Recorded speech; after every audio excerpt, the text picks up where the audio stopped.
Assalamualaikum warahmatullahi wabarakatuh. Saudaraku, pernahkah engkau mendengar bahwa ada satu amalan solawat yang mampu membuka pintu gaib dalam tidurmu, hingga engkau bisa dipertemukan langsung dengan Rasulullah dalam mimpi? Bayangkan, saat seluruh dunia terlelap dalam gelap, tiba-tiba wajah penuh cahaya itu hadir dalam mimpimu, menyapamu, memberi salam kepadamu, bahkan mungkin menuntunmu dengan kata-kata yang tak akan pernah kau lupakan seumur hidup. Inilah rahasia yang jarang diungkap. Sebuah jalan yang tersembunyi di balik lafaz solawat. Amalan yang sederhana di bibir, namun mampu mengguncang langit dan mengetuk pintu perjumpaan dengan Nabi tercinta. Pertanyaannya adalah, apakah engkau siap untuk mengetahuinya?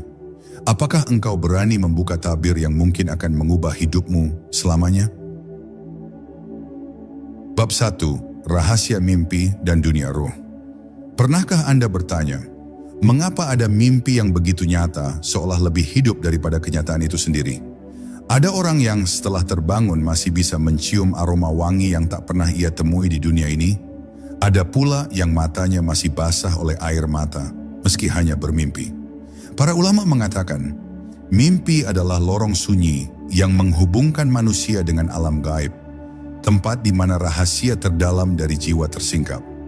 Ia bukan sekadar bunga tidur, bukan pula sekadar rekaman acak dari otak, melainkan cermin yang memantulkan apa yang tersembunyi di dalam hati. Dan pada saat tertentu, mimpi menjadi pintu bagi perjumpaan dengan cahaya suci yang paling dirindukan, Rasulullah. Tetapi tidak semua orang dapat melintasi lorong itu. Sebagian hanya terjebak dalam kegelapan mimpi yang kabur, dipenuhi gambaran tak berarti, simbol-simbol kosong yang segera menguap begitu terbangun. Mengapa? Karena jendela jiwa mereka buram oleh debu dunia. Hati yang dipenuhi kerak cinta dunia tidak mampu menangkap pantulan wajah yang murni. Sama seperti air yang keruh tak bisa memantulkan bulan purnama, begitu pula jiwa yang kotor tak mampu menangkap cahaya Muhammad.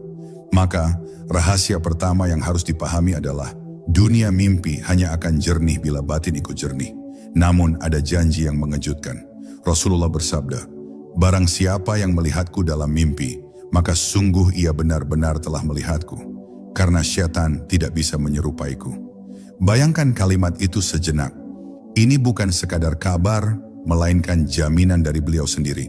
Artinya, jika seseorang benar-benar melihat beliau dalam mimpinya, maka itu bukan bayangan palsu, bukan tipu daya mimpi, melainkan perjumpaan yang sesungguhnya. Tidakkah itu membuat kita penasaran? Apa rahasia di balik pintu mimpi sehingga janji ini bisa terwujud? Para arif billah mengatakan, jalan itu terbuka lewat solawat, tetapi bukan sembarang solawat. Solawat yang hidup adalah yang dibacakan bukan hanya dengan lidah, melainkan dengan ruh. Setiap hurufnya menyalakan getaran yang membuka lapisan-lapisan tabir batin. Setiap kalimatnya adalah panggilan, sebuah undangan kepada Rasulullah agar beliau hadir. Inilah sebabnya orang-orang pilihan, para pecinta sejati, senantiasa menjadikan solawat sebagai nafas hidup mereka. Karena mereka tahu, solawat adalah bahasa cinta yang bisa menembus batas antara dunia sadar dan dunia mimpi. Bayangkan, suatu malam setelah Anda mengulang-ulang solawat dengan hati penuh rindu, tiba-tiba tidur terasa berbeda. Sunyi yang asing menyelimuti, tubuh ringan seolah melayang, lalu cahaya lembut muncul dari kegelapan. Anda tak tahu dari mana datangnya, tapi wangi semerbak menembus jiwa. Lalu terlihat wajah penuh ketenangan yang selama ini hanya Anda dengar dari kisah. Saat itu, Anda menangis dalam tidur, tapi jiwa Anda merasakan kehadiran nyata. Itulah rahasia besar yang akan kita telusuri lebih jauh. Sebuah perjalanan spiritual yang dimulai dari sebuah amalan sederhana, namun bisa membuka pintu perjumpaan dengan Rasulullah dalam mimpi. Bab 2. Mengapa sholawat menjadi kunci? Ada satu pertanyaan yang selalu muncul. Mengapa sholawat begitu istimewa hingga ia diyakini mampu membuka pintu mimpi bertemu Rasulullah? Jawabannya sederhana tapi mendalam. Karena sholawat bukan sekadar doa, ia adalah ikatan. Ikatan langsung antara hamba dengan kekasih Allah yang paling mulia. Ketika lisan menyebut nama beliau dengan penuh hormat, sesungguhnya jiwa sedang mengetuk pintu cahaya yang tak pernah padam. Dan siapapun yang tekun mengetuk pintu itu, suatu saat pasti akan dibukakan jalan untuk masuk. Sholawat bukan kalimat kering, ia adalah denyut cinta. Saat Anda melafazkannya, ada getaran yang mengalir, ada energi yang tak terlihat, namun nyata terasa. Dalam setiap huruf Allahumma shalli ala Muhammad, ada limpahan rahmat yang Allah turunkan, bukan hanya kepada Nabi, tetapi juga kepada pembacanya. Maka jangan heran bila orang-orang yang istiqamah dengan sholawat merasakan perubahan aneh dalam hidupnya, hati menjadi lembut, rezeki terasa lapang, dan malam-malamnya dipenuhi ketenangan. Semua itu hanyalah gema dari hubungan yang ia bangun dengan cahaya Muhammad. Lalu, apa kaitannya dengan mimpi? Ketahuilah, mimpi adalah dunia getaran, bukan dunia logika. Ketika tubuh terlelap, yang bekerja bukan lagi akal, melainkan ruh yang melayang dalam frekuensi halus. Disitulah sholawat bekerja, ia mengangkat frekuensi jiwa, menjernihkan batin, dan menyalakan cahaya. Jika getaran jiwa sudah menyatu dengan getaran cinta kepada Rasulullah, maka tidak ada lagi penghalang. Mimpi pun berubah menjadi jembatan perjumpaan, bukan sekadar bayangan. Para wali sering mengatakan, sholawat adalah magnet, dan Rasulullah adalah cahaya. Barang siapa terus bersolawat, ia sedang menarik cahaya itu mendekat. Bayangkan sebuah malam ketika Anda membaca solawat ratusan kali, lalu tertidur. Di saat itu, magnet batin Anda bekerja, memanggil perhatian beliau. Dan ketika perhatian itu jatuh, maka kehadiran beliau bisa tercermin dalam mimpi. Bukan sekadar simbol, tetapi pertemuan yang nyata dalam dimensi ruhani. Inilah rahasia mengapa solawat disebut kunci. Karena ia membuka pintu hati, membersihkan cermin jiwa, dan mengundang cahaya untuk hadir. Tanpa solawat, jiwa tetap tertutup dalam kabut dunia. Dengan solawat, jiwa mulai bergetar seolah pintu lama yang berkarat perlahan terbuka. Dan bila Anda terus menjaga amalan itu dengan cinta, bukan hanya sekali tapi berulang kali, maka suatu saat akan datang malam yang berbeda, malam di mana mimpi Anda dipenuhi cahaya yang tidak pernah Anda bayangkan sebelumnya. Bab 3. Sholawat yang menghidupkan cahaya batin. Di antara ribuan lafaz sholawat yang diajarkan para ulama, ada satu yang kerap disebut sebagai sholawat nur. Ia dinamakan demikian bukan tanpa sebab. Setiap kali lafaz itu dilantunkan, seolah ada nyala halus yang hidup di dalam dada, seperti lampu kecil yang perlahan menyingkirkan kegelapan. Orang-orang yang istiqomah membacanya bercerita, tidurnya berubah, mimpinya penuh tanda, dan hatinya terasa lebih ringan dari beban dunia. Seakan-akan kalimat itu bukan hanya doa, melainkan kunci yang membuka pintu dimensi lain. Mengapa disebut nur? Karena Rasulullah adalah cahaya itu sendiri. Beliau adalah penerang gelapnya zaman, penyembuh hati yang mati, penuntun jiwa yang tersesat. Maka ketika seseorang mengucapkan sholawat nur, ia sesungguhnya sedang memohon agar cahaya Rasulullah turun ke dalam dirinya. Cahaya itu tidak bisa dilihat oleh mata jasad, tetapi terasa jelas oleh mata hati. Dan ketika cahaya itu telah menyentuh batin, mimpi pun tidak lagi sekadar bayangan kosong. Ia berubah menjadi jendela perjumpaan. Rahasia besar dari sholawat ini bukan hanya pada lafaznya, melainkan pada suasana hati saat melantunkannya. Orang yang membacanya tanpa rasa hanya akan mendengar kata-kata kosong. Tetapi orang yang membacanya dengan cinta, kerinduan, dan kerendahan hati akan merasakan getaran yang berbeda. Setiap kali bibirnya bergerak, dadanya ikut bergetar, dan jiwanya seolah ditarik ke arah yang lebih tinggi. Semakin lama ia tenggelam dalam sholawat itu, semakin terasa bahwa dirinya sedang mendekat kepada sesuatu yang agung. Banyak kisah yang beredar dari para pecinta Rasulullah. Ada yang berbulan-bulan membaca sholawat ini setiap malam, hingga suatu ketika dalam tidurnya, ia melihat sosok bercahaya, wajahnya lembut, matanya penuh kasih. Ia terbangun dengan air mata bercucuran, sadar bahwa malam itu bukan sekadar mimpi biasa. Ada pula yang dalam mimpinya mendapat nasihat, atau hanya sekadar melihat senyum beliau yang menenangkan jiwa. Semua itu terjadi bukan karena kebetulan, melainkan karena sholawat telah menjadi jembatan penghubung. Maka bila Anda benar-benar ingin membuka pintu itu, jangan remehkan kekuatan satu amalan sederhana ini.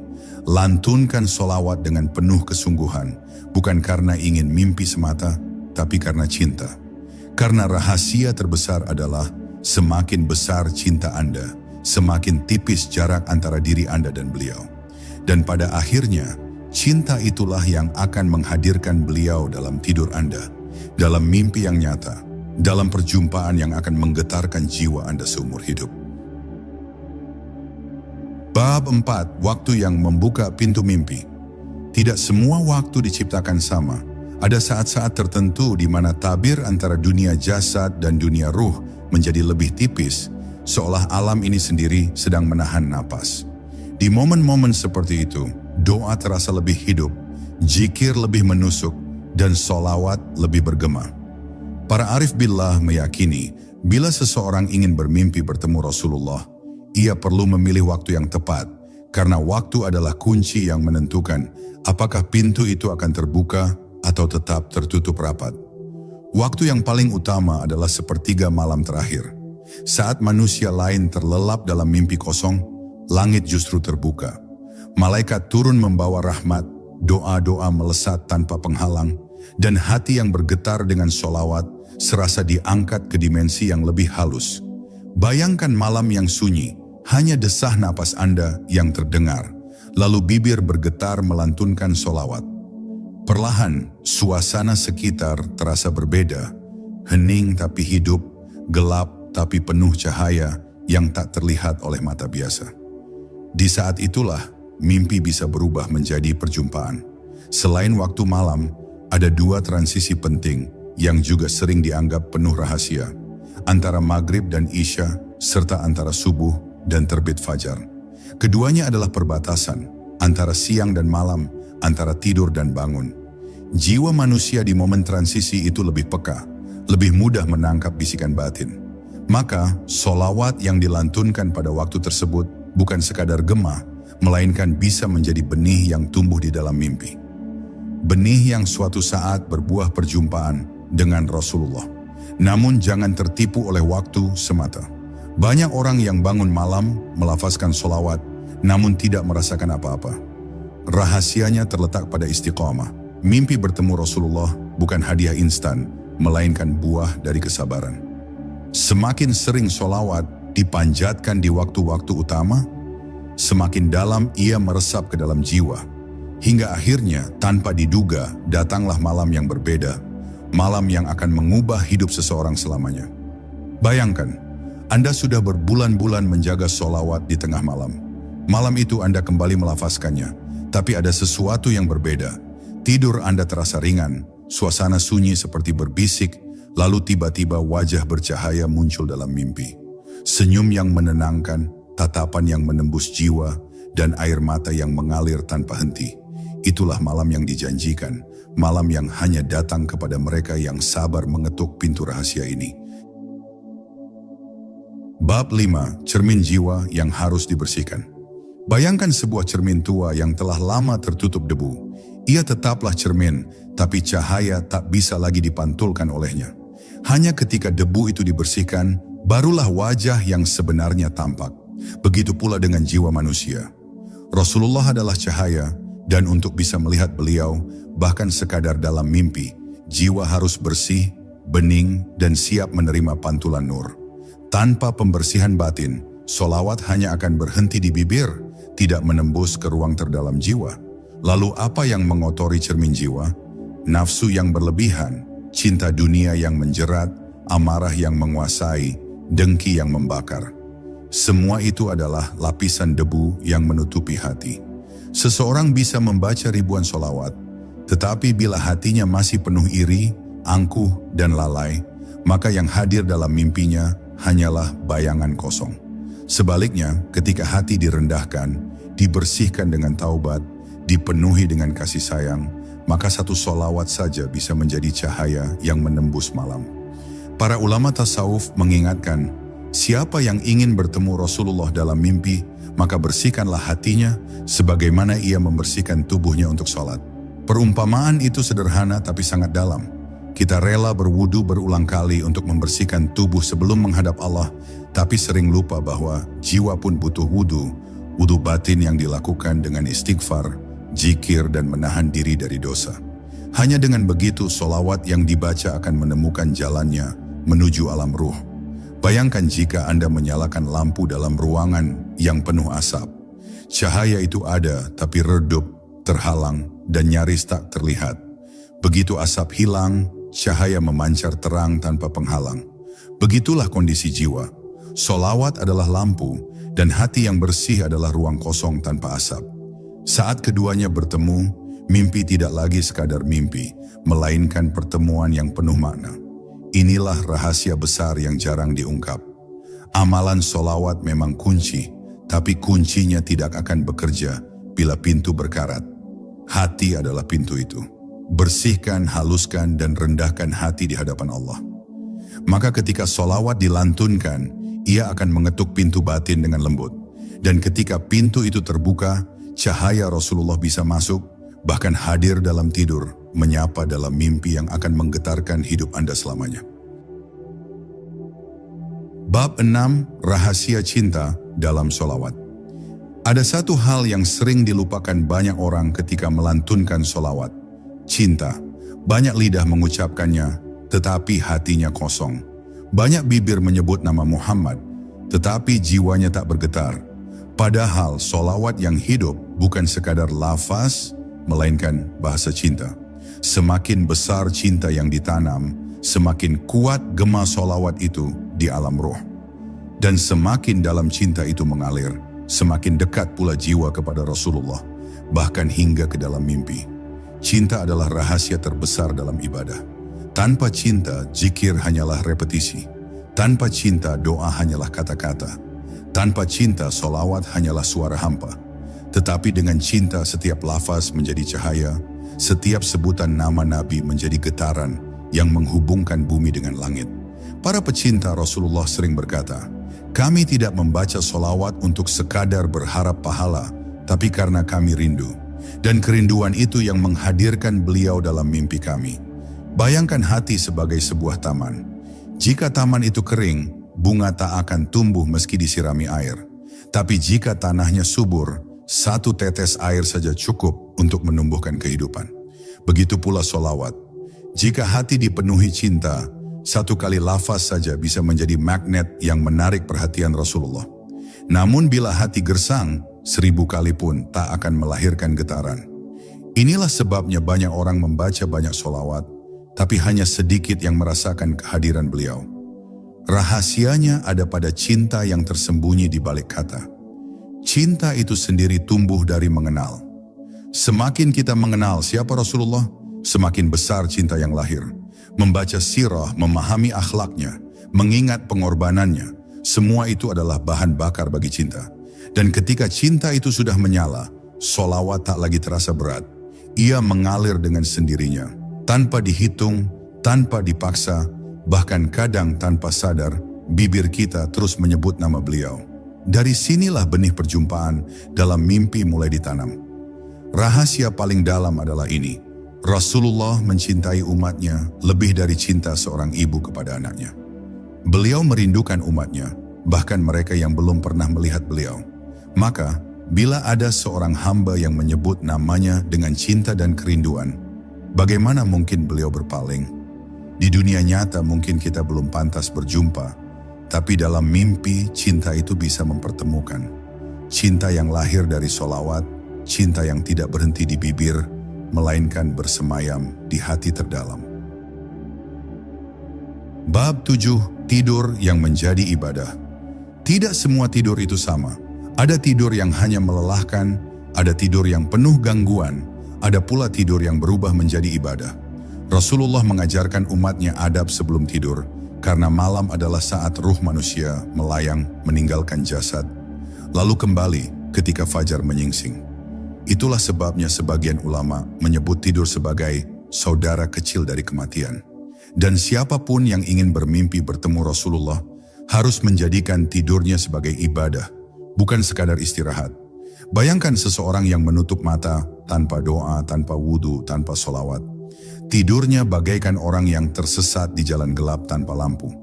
Ruhnya mungkin melayang, tapi tidak memiliki arah, sehingga mimpi-mimpinya kabur dan tak bermakna. Berbeda dengan orang yang berwudu sebelum tidur, berbaring sambil melafazkan solawat, lalu menyerahkan dirinya kepada Allah. Ruhnya melayang dengan cahaya dan mimpi-mimpinya dipenuhi tanda-tanda. Bahkan terkadang, ruh itu dipertemukan dengan Rasulullah dalam dimensi yang tidak bisa dijangkau akal. Para ulama mengajarkan, siapa yang ingin bermimpi bertemu Nabi, hendaklah ia tidur dalam keadaan hati tenang, mulutnya basah dengan solawat, dan tubuhnya bersih dari najis.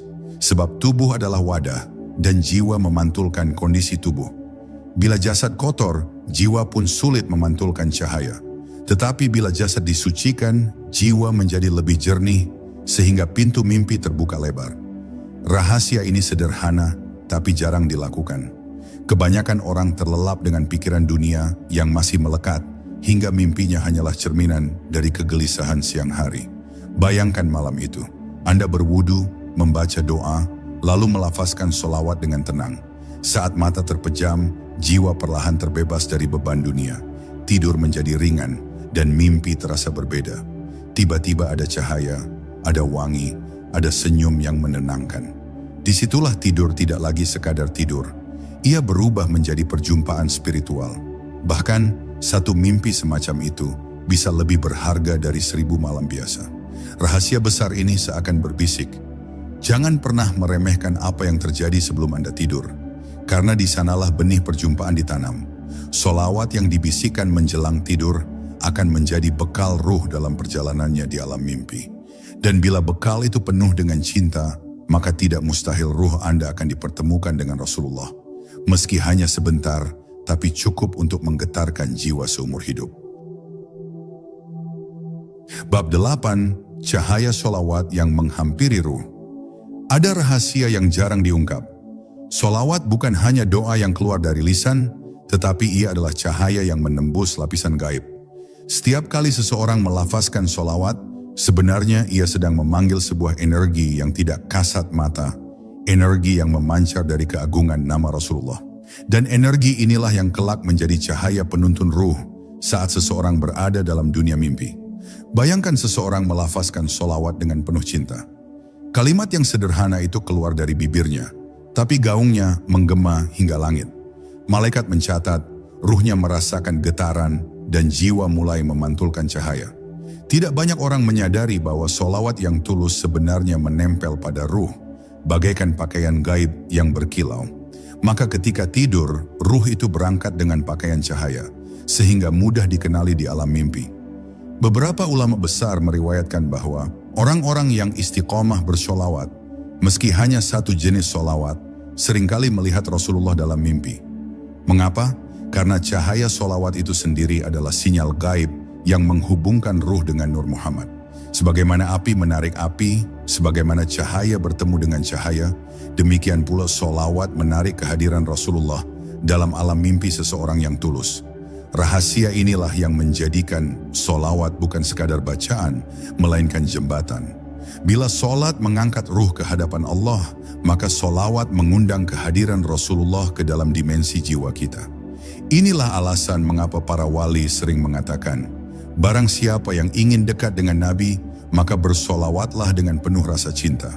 Sebab solawat bukan hanya tentang lisan, tapi tentang bagaimana cahaya itu meresap ke dalam inti jiwa. Maka ketahuilah, ketika Anda membaca solawat sebelum tidur, Anda sebenarnya sedang menyalakan lampu di dalam jiwa.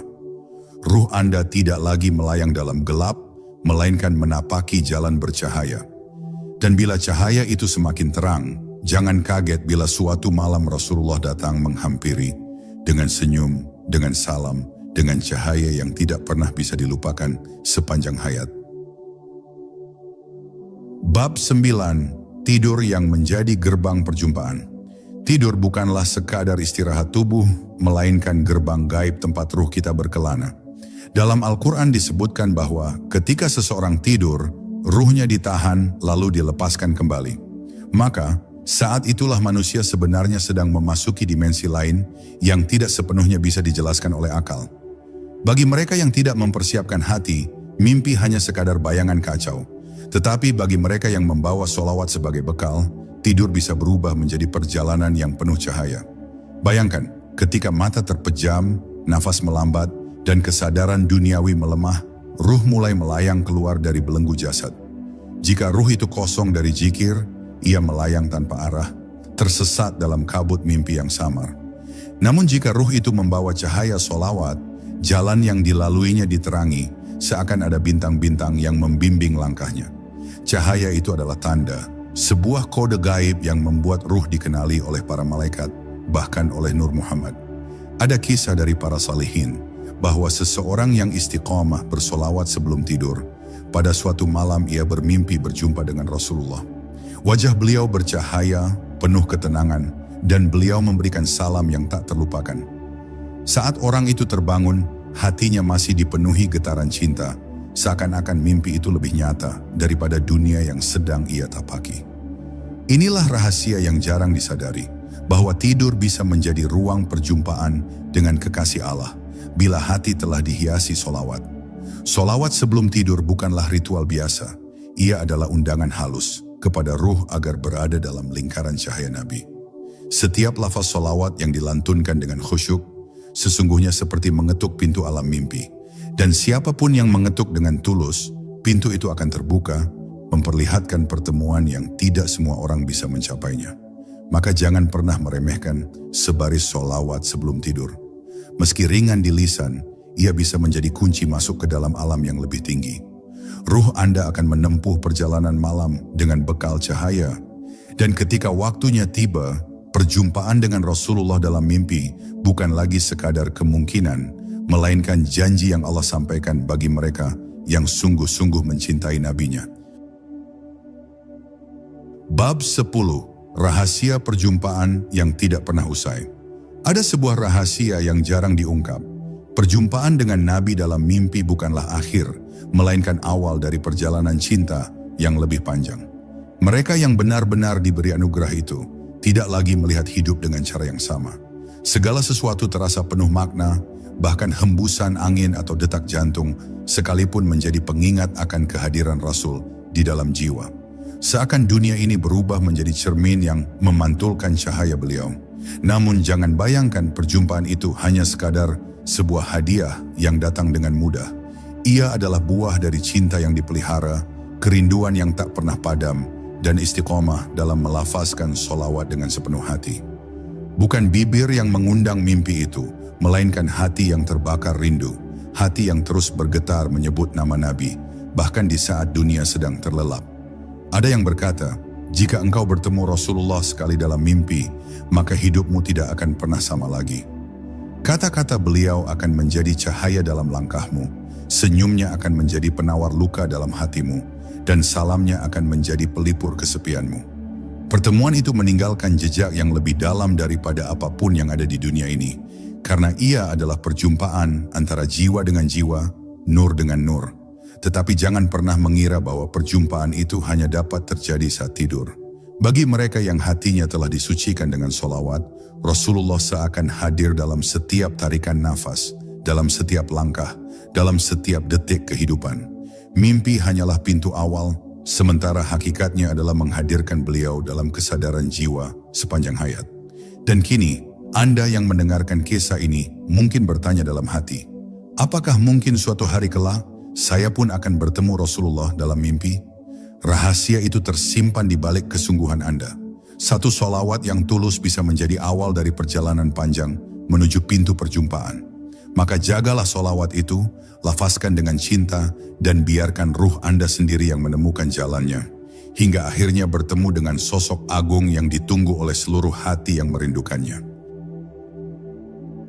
Saudaraku, mimpi bertemu Rasulullah bukanlah sekadar bunga tidur. Itu adalah tanda, sebuah hadiah dari langit yang hanya diberikan kepada hati yang benar-benar rindu dan bersih. Jangan pernah anggap enteng solawat, karena di balik lantunan sederhana itu, tersimpan kunci yang mampu membuka tabir antara dunia fana dan kehadiran cahaya Nabi dalam tidurmu. Teruslah bersalawat, jangan berhenti, sebab setiap kali engkau melafazkannya, sesungguhnya engkau sedang mengetuk pintu rahmat, mendekatkan jarakmu dengan beliau. Dan siapa tahu, mungkin malam ini, di antara lelapmu, wajah penuh nur itu akan hadir, menyapamu dengan salam, dan meninggalkan jejak yang akan menggetarkan hatimu seumur hidup. Wassalamualaikum warahmatullahi wabarakatuh.